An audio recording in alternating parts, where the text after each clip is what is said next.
magandang umaga. Ayan po, dahil wala po kaming ulam ay kukuha ko sa aking maliit na garden. At yan nga ho, nanguha ako ng sili na mahaba.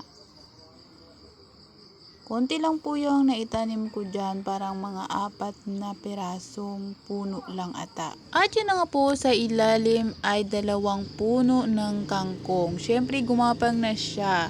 At ayan na nga po, kinuha ko siya at yung isang sili ko ay itinayo ko siya ulit. Uy, kaiba talaga yung aking pagsasalita ng Tagalog.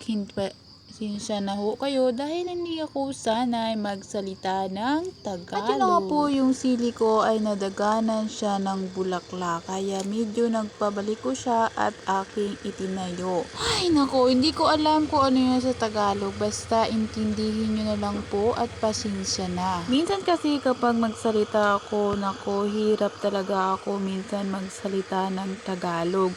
Buti na nga ngayon ay medyo okay na. Pero ay nako po. Ay nako. Yun na nga po, pag magsalita ako, minsan ay talagang may tuno o minsan kasi ay matigas yung pagsalita ko ng Tagalog. At yun na nga po naman, mapansin nyo dyan yung aking lutuan ay medyong luma na.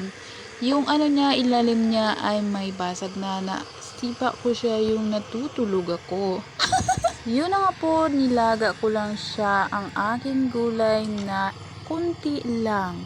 Kasi nga medyo wala kaming ulam. May ulam nga kami kanina kaso nga inubusan nila ako.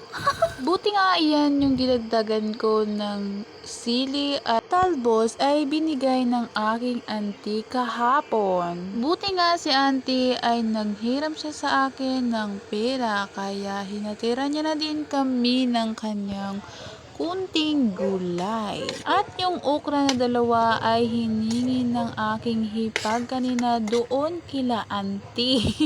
Yun na nga po, luto na siya. Kahit simpleng laga lang ang aking luto ay sapat na sa akin.